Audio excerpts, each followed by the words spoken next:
There was an article in The Hill this week. It talked about President Trump's 5 biggest mistakes in his first 100 days and was saying that these are the reasons why his approval rating is so low, why the dollar is sinking, why consumer confidence is low, and why people don't really trust him to put the country on the right track. And according to The Hill, the worst mistake of all was the Liberation Day tariffs, which caused the stock market to immediately plunge. It caused consumer confidence to plunge, resulted in retaliatory tariffs being slapped on U.S. goods, and its intended goal to spark a manufacturing renaissance in the U.S. seems like a shaky strategy.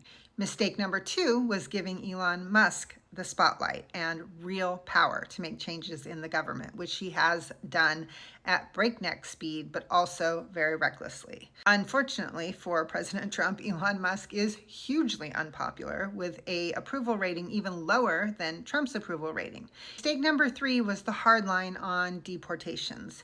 So while 55% of Americans reported they approve of his actions in terms of securing the border, only 45% approved of his actions in terms of deportations. And the main reasons for this gap in the approval of his actions is that, number one, he isn't doing what he said he was going to do. He said he was only going to go after criminals, and he didn't. He's also deporting people who have no criminal record. The absolute absence of due process, which is a constitutional right. People are being deported without having any sort of court hearing.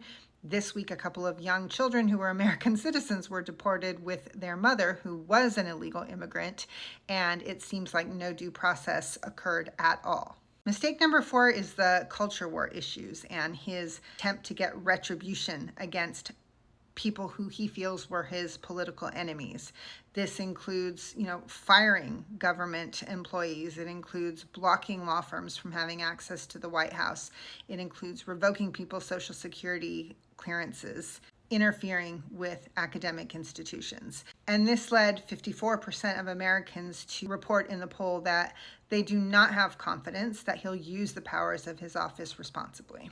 And the 5th mistake was blaming Ukraine for Russia's invasion of their country. It was probably the most spectacular foreign policy moment so far. While the White House tried to pin the blame on Zelensky, we all watched that play out in real time, and the actions, the words, the attitudes spoke for themselves.